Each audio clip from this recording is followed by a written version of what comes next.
اب یہ جو کزنز کا مطلب آیا ہے یہ اس بات کے لیے بھی آیا ہے کہ بیت المقدس کے لیے کیوں لڑ رہے ہو، کیوں لڑ رہے ہو؟ یہودیوں کے ہاتھ میں ہے نا، عربوں کو چپ بٹھانے کے لیے کہ تمہارے ہاتھ میں مکہ ہے، مدینہ ہے، تمہارے کزنز کے ہاتھ میں بیت المقدس ہے۔ تو چچا بھتیجے یعنی چچیرے بھائیوں کے درمیان اگر کوئی چیز رہ جائے تو کیا فرق پڑتا ہے؟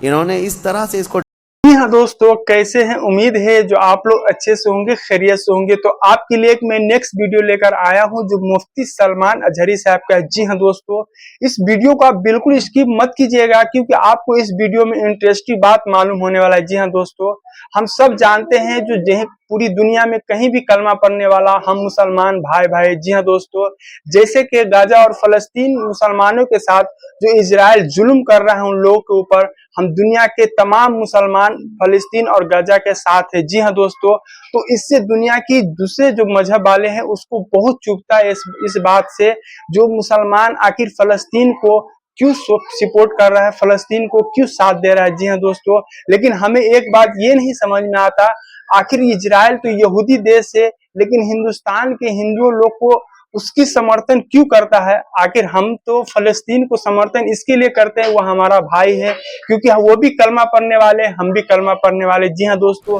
اب یہ جو کزنز کا مطلب آیا ہے یہ اس بات کے لیے بھی آیا ہے کہ بیت المقدس کے لیے کیوں لڑ رہے ہو، کیوں لڑ رہے ہو؟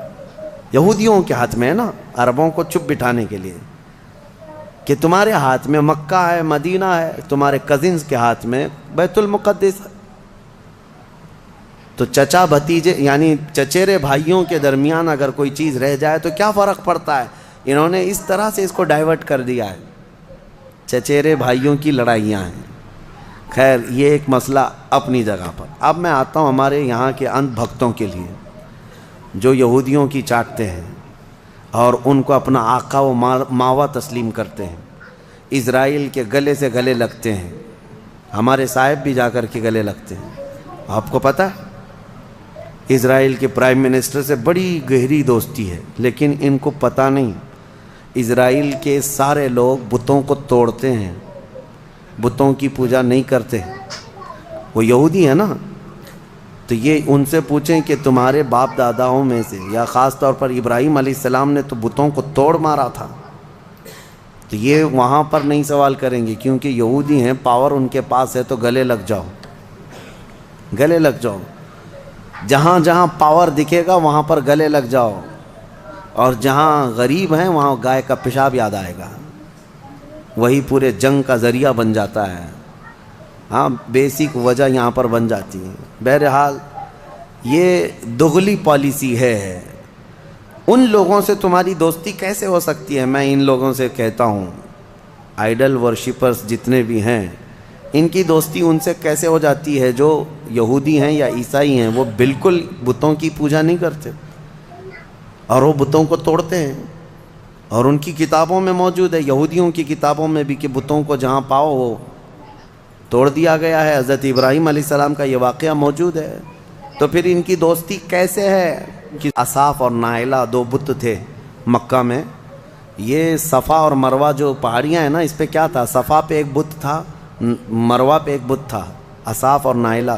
یہ دو کون تھے پتہ ہے؟ تاریخ میں یہ بتایا گیا یہ دونوں دو عاشق تھے قبیلہ بنو جرہم کے، اور ایسے کہ یہ چھپ چھپ کر کے اپنے خاندانوں سے گناہ بھی کرتے تھے، زنا بھی کرتے تھے، اور ان کے خاندان والوں نے جب دونوں پر پابندی لگا دی تو ایک بار یہ حج کے قافلے میں آئے اور خانہ کعبہ کے پاس بھی انہوں نے بدکاری کی کوشش کی۔ ابھی کوشش کر رہے تھے تب اللہ تبارک و تعالیٰ نے ان پر عذاب نازل فرمایا اور ان کے پورے جسم پتھر کے بن گئے تھے۔ تو برسوں تک ان کے اسی جسم کو لوگ کھڑا کرتے تھے اور ان پر جوتیاں مارتے تھے۔ پھر دھیرے دھیرے دھیرے دھیرے شیطان لوگوں کے دلوں میں یہ بات ڈالنے لگ گیا کہ یہاں جو بھی صفا مروہ پر صحیح کرتا ہے ان کو چھو کر کے جانا ہے۔ کچھ لوگ چھونے لگے، بعد میں پھر پوجنے لگ گئے، پھر نبی پاک صلی اللہ تعالیٰ علیہ وسلم نے ان کو بھی توڑ کر پھینک دیا۔ یہ تاریخ تھی۔ جو خانہ کعبہ کی طرف برائی کا ارادہ کیا وہ دھنسا دیا جائے گا قیامت تک بھی۔ جسے اگر یہاں بیٹھ کر کے بہت شوق ہے تو نکلو اپنے گوفے میں اور جاؤ، اور پھر دیکھو اللہ تبارک و تعالیٰ کے عذاب کس طرح سے تم پر برستے ہیں۔ اللہ کریم اپنے خانہ کعبہ کی ہر زمانے میں حفاظت فرمائے گا۔ میں بات عرض کر رہا تھا، ابراہیم علیہ السلام نے بتوں کو توڑ دیا تھا، اب ان کے لیے ایک آگ جلائی گئی، بہت بڑی آگ جلائی گئی جس کے شعلے آسمان سے باتیں کرتے تھے۔ ابراہیم علیہ السلام کو منجنیق میں رکھ کر کے اس آگ میں ڈال دیا گیا، اور اللہ کا حکم آیا جو آج ہم نے تلاوت کیا، قلنا یا نار کونی بردا وسلاما علی ابراہیم، ہم نے کہا اے آگ ابراہیم پر ٹھنڈی ہو جا۔ اللہ کا یہ حکم تھا۔ روایت میں اس وقت دنیا میں جہاں جہاں آگ جل رہی تھی سب ٹھنڈی ہو گئی تھی۔ حکم تھا ایک آگ کو، لیکن دنیا میں جہاں آگ بھی جلی تھی سب ٹھنڈی ہو گئی۔ ابراہیم علیہ السلام اس آگ میں کئی دن تک رہے، گھنٹہ دو گھنٹہ نہیں، کئی دن تک رہے۔ جب آگ ٹھنڈی ہو گئی، ابراہیم علیہ السلام اس راکھ سے اپنے کپڑے جھاڑتے ہوئے باہر تشریف لائے۔ کچھ بھی نہیں ہوا تھا، کیونکہ اللہ تبارک و تعالیٰ جس کی حفاظت فرمائے۔ ابراہیم علیہ السلام کو آگ نہ جلائی، پھر لوگوں نے جب یہ دیکھا معجزہ تو آپ پر ایمان لے آئے۔ پھر حضرت ابراہیم علیہ السلام وہ عراق کا شہر بابل ترک کر دیا، وہاں سے نکل کر کے پھر آپ مصر تشریف لائے، فلسطین کی سرزمین جو اس وقت مصر کا حصہ ہوا کرتی تھی، وہاں پھر آپ رہنے لگے۔ اور پھر حضرت اسماعیل علیہ السلام، اسحاق علیہ السلام کی پیدائش کا جو معاملہ آگے بڑھا، وہ پھر اس اپنے وطن کو ترک کرنے کے بعد ابراہیم علیہ السلام کا جو اصلی شہر ہے وہ بابل ہے، جس کو بیبیلون کہا جاتا ہے۔ عراق میں آج بھی وہ شہر ہے، دنیا کی سب سے پرانی سٹی، اولڈسٹ سٹی جس کو کہتے ہیں بیبیلون، بابل ہے وہ ابراہیم علیہ السلام کی پیدائش کا مقام ہے۔ تو بہرحال ابراہیم علیہ الصلاۃ والتسلیم کے ساتھ یہ چیزیں پیش آئی۔ انبیاء کرام علیہم السلام میں حضرت ابراہیم علیہ السلام ابو الانبیاء کہلاتے ہیں، یعنی اکثر نبیوں کے وہ باپ ہیں۔ حضرت ابراہیم علیہ السلام، ان کی نسل میں کئی ہزار انبیاء کرام پیدا ہوئے۔ خود ہمارے آقا صلی اللہ علیہ وسلم بھی حضرت ابراہیم علیہ السلام کی نسل میں ہیں، تو ان کو ابو الانبیاء کہا جاتا ہے۔ ان کا تفصیلی واقعہ اس سورہ انبیاء میں موجود ہے کہ ان کے گاؤں کے لوگ بت پرست تھے، وہ بتوں کو اپنے ہاتھوں سے تراشتے تھے، پتھروں کو، اور اس کی پوجا کرتے تھے۔ اور ابراہیم علیہ السلام بچپن سے ہی لوگوں کو منع کرتے تھے، اور انہیں یوں فرماتے کہ تمہیں کیا ہو گیا کہ تم ان پتھروں کے پاس رہتے ہو؟ ما هذه التماثيل التي انتم لها عاکفون، یہاں تم اعتکاف کیے بیٹھے رہتے ہو پتھروں کے سامنے۔ تو لوگ ان کا انکار کرتے اور کہتے کیا تم نیا کچھ لے کر کے ہمارے پاس آ رہے ہو؟ یہ ہمارے باپ داداؤں سے یہ پرمپرا چلی ہے۔ حضرت ابراہیم علیہ السلام کو جھٹلاتے رہتے تھے۔ حضرت ابراہیم علیہ السلام نے ایک دن، یعنی بچپن سے ہی آپ کے ذہن میں بت پرستی نہ آئی اور نہ ہی کبھی ان کی طرف گئے، سختی سے آپ منع کرتے اور انکار کرتے رہے۔ ان کا چاچا حضرت ابراہیم علیہ السلام کا آزر، یہ خود بھی بت پرست تھا۔ اب ہوا یہ کہ ایک دن گاؤں والے گاؤں سے باہر تھے، پورے کسی میلے میں گئے تھے۔ ابراہیم علیہ السلام نے یہ بت خانے میں جا کر سارے بتوں کو توڑ دیا اپنے ہاتھ سے، اور ایک بڑے بت کے گلے میں کلہاڑی لٹکا دی، اور سب کو توڑ کر کے واپس آ گئے۔ جب ابراہیم علیہ السلام شام کو اپنے گھر تھے، گاؤں کے لوگ واپس آئے۔ واپس آنے کے بعد اپنے خداؤں کا یہ حشر دیکھا تو آگ بگولا ہو گئے۔ من فعل ھذا بآلہتنا، ہمارے خداؤں کے ساتھ کس نے ایسا کام کیا ہے؟ ظاہر سی بات ہے، بتوں کو جب کوئی چھیڑ چھاڑ کرتا ہے تو آگ بگولا ہوتی ہے قوم، ان کی جو عبادتیں کرتے ہیں، یہ اس زمانے سے چلا ہے۔ اور جب لوگوں نے دیکھا کہ سب ٹوٹے پوٹے گرے ہوئے ہیں، پوچھا کہ کس نے کیا ہوگا یہ؟ تو لوگوں نے آپس میں ہی کہا ایک لڑکا ہے ہمارے گاؤں میں جس کا نام ابراہیم ہے، اسی نے کیا ہوگا۔ بادشاہ وقت جو تھا اس وقت، نمرود کے پاس یہ مقدمہ لے جایا گیا، اور پھر سارے لوگوں نے کہا کہ اب یہ مقدمہ سزا کے بغیر حل نہیں ہوگا، بلاؤ ابراہیم کو، کہاں ہے؟ ابراہیم علیہ السلام جوان تھے، بلایا گیا، پوچھا گیا کہ کیا کیا تم نے ان کے ساتھ؟ یہ سارے ہمارے خداؤں کے ساتھ کیا کیا؟ تو ابراہیم علیہ السلام نے کہا ان کے بڑے نے کیا ان کے ساتھ۔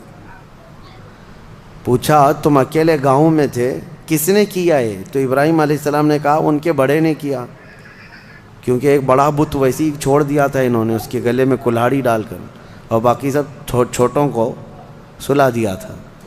تو بڑا جو کھڑا تھا ابراہیم علیہ السلام نے کہا ان کے بڑے نے کیا ان کے ساتھ، جبکہ وہ مراد لے رہے تھے ان کا بڑا تو میں ہی ہوں، ان کے دل میں یہی تھا کہ ان کا بڑا میں ہی ہوں۔ تو پھر اس کے بعد ابراہیم علیہ السلام نے ان سے کہا تم مجھ سے کیوں پوچھتے ہو؟ ایک تو ابھی بھی کھڑا ہے نا، اسی سے پوچھ لو، باقی تمہارے چیلوں کو کس نے گرایا، کس نے مارت گرایا ہے؟ ایک تو ابھی بھی کھڑا ہے۔ تو اور آگ بگولا ہوئے، استہزاء مذاق سن کر کے، اور کہنے لگے کیا ہم ان سے بات کریں گے؟ وہ بات نہیں کر سکتے ہیں۔ تو ابراہیم علیہ السلام نے کہا اف لکم ولما تعبدون من دون اللہ افلا تعقلون، تف ہے تم پر، افسوس ہے تم پر، اللہ کے سوا دوسرے کی عبادت کرتے ہو، کیا عقل نہیں رکھتے؟ ایسے کی عبادت کرتے ہو جو نہ تمہیں نفع دے سکتا ہے نہ نقصان دے سکتا ہے۔ یہ ابراہیم علیہ السلام نے ان کو کہا، تو وہ اتنے آگ بگولا ہوئے، اتنے غصے میں آئے کہ سبوں نے کہا حرقوہ، ابراہیم کو آگ میں جلاؤ، ایسے نہ چھوڑو، آگ میں جلاؤ۔ وانصروا آلہتکم ان کنتم فاعلین، پھر اپنے اپنے خداؤں کی مدد کرو۔ سارے لوگ اعلان کرنے لگے دیکھو ہمارے خداؤں کے ساتھ اس نے ایسا کیا۔ حیرت کی بات ہے کہ خداؤں کو توڑ مارا ہے انہوں نے، اور ان کے بندے سزا دے رہے ہیں، اور خدا کچھ نہیں کر رہا ہے ان کا۔ جس کو مارا وہ کچھ نہیں کر رہا ہے، اور جو پوجا کرنے والے ہیں وہی سزا دینا چاہتے ہیں۔ میرے عزیزو، یہاں رک کر کے ایک بات عرض کرنا چاہتا ہوں۔ ابراہیم علیہ السلام کی آل میں، جیسے کہ اس سے قبل کی تفسیر میں بھی میں بتایا، تاریخ یاد کرو، ایک کرنٹ سچویشن میں آپ کو بتاؤں، دگلی پالیسی۔ ابراہیم علیہ السلام کے ایک بیٹے اسحاق علیہ السلام ہیں، ان سے پورے بنی اسرائیل ہیں، جو آج یہودی بھی ہیں یا اپنے آپ کو بنی اسرائیل کہتے ہیں، اور دوسرا پورا عرب، میرے آقا صلی اللہ علیہ وسلم اور پورا عرب، یہ بنی اسماعیل ہے۔ یہ کیا ہے؟ دو باتیں یاد رکھیں، کیونکہ ابھی ایک نیا شوشہ چھوڑا جا رہا ہے، ایک نئی بات آئی ہے، وہ میں آپ کے سامنے رکھ رہا ہوں، ایک بنی اسرائیل اور ایک بنی اسماعیل۔ ابھی جو ہے انہوں نے ایک نیا وہ شروع کیا ہے امریکہ میں، سعودیوں کو، اماراتیوں کو، بحرینیوں کو لبھانے کے لیے، کہ ہم لوگ جو ہے نا کزن ہیں، ہم لوگ جو ہیں کزنز ہیں، یعنی ابراہیم علیہ السلام کے بیٹے کی اولاد ایک اسحاق علیہ السلام کے اور یہ اسماعیل علیہ السلام کے، اور دونوں ریلیجین کو، یعنی اسلام کو اور جیوز جتنے ہیں اور عیسائی ہیں، یہ سب آپس میں یہ کہہ رہے ہیں کہ بھائی بھائیوں کا دین ہے، سب کا دین ایک ہی ہے اوپر جا کر کے۔ تو یہ شوشہ چھوڑ، اور یہ میں آپ کو ایسی بات نہیں کر رہا ہوں، اب اس پر بڑے بڑے سیمینار اور کانفرنسیں ہو رہی ہیں۔ سعودی بھی اس بات پر اب متفق ہونے جا رہے ہیں کہ ہم سب دین ابراہیمی پر جمع ہو جاتے ہیں، جتنے ابراہیم علیہ السلام کے دین پر تھے سب جمع ہو جائیں گے اب، اس میں یہودی بھی آ گئے، عیسائی بھی آ گئے، مسلمان بھی آ گئے۔ لیکن حقیقی بات یہ ہے کہ دین ابراہیمی پر اگر کوئی آج قائم ہے تو وہ صرف امت محمدیہ ہے، مصطفیٰ کریم صلی اللہ علیہ وسلم کی یہ امت مسلمان قائم ہے، کیونکہ ابراہیم علیہ السلام کے متعلق قرآن میں جگہ جگہ اللہ نے فرمایا کہ